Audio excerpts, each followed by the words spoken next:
£10 note. So we're going to talk about a £10 note and what it's worth a little bit later on, because I just want to include house prices and what we're seeing for this period as we go into the sort of seasonal autumn market. And following on from Richard's market comment, he's absolutely right.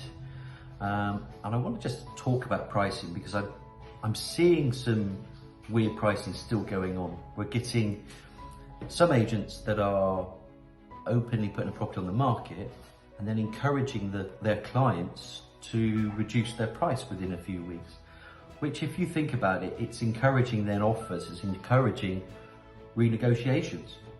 And that's not what you want to do when you set a price for your property in this market. It just doesn't make sense. I held up a £10 note because if you want to sell a £10 note to me or to anybody, you're not going to market your £10 note for £11 or £12. Nobody's going to be interested. And in fact, in order to really get a lot of eyeballs on it, you're going to probably need to market that £10 note for £9.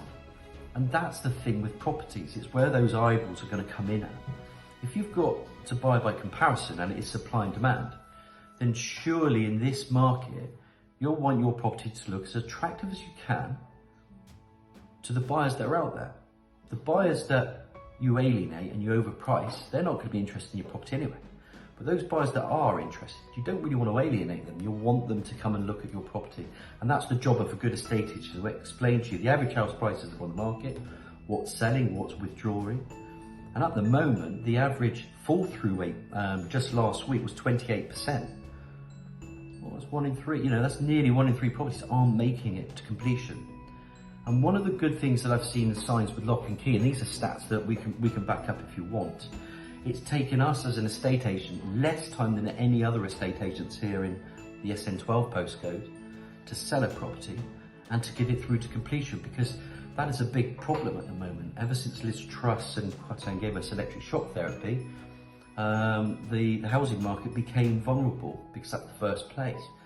But it has gone back to a seasonal norm, and we will see August, where the holiday season's in, where people are going on holiday for a couple of weeks. We will see some spikes there where people are uncontactable.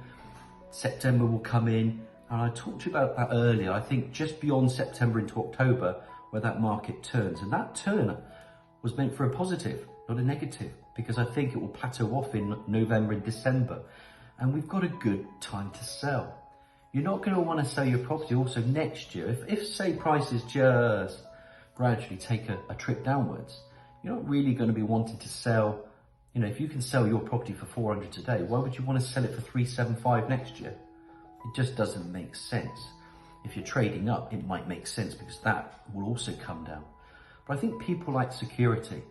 So again, a £10 note is only worth £10.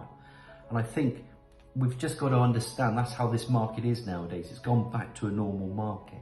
And I just wanted to show you that so you can get the understanding of how to value a property, because it is only worth what somebody's prepared to pay in those market conditions, but also what you're willing to let it go for. And any of my clients, we are moving stock. We are selling properties. All of my clients, we believe, are priced correctly. We have made adjustments, but we don't want to be chasing the market the wrong way. So their £10 note, if that was, a £1 million property, ends up going down to 900 grand. We don't want that for our clients. We want those adjustments to be made and those entry points to be perfect if we can, so that people pay the price for what we're marketing for. So just an insight into how the market is at the moment. It's not all doom and gloom, it's just tricky, and it's quite good fun to navigate because we're having to go back to our old ways of marketing and selling. Communicating to our buyers is very important, and understanding those buyers and spending time. I've got a wonderful contact list. We've been here for, I've been doing this for 26 years. So, we've got a very mature contact list. We've got a great stock of properties that are on the market ready to buy, and the new stuff coming in is priced at the right sensible pricing, and our clients are moving. So if you want any advice, you want to chat, it's Nigel at Lock and Key. I hope you're all well, and I'll update you soon enough.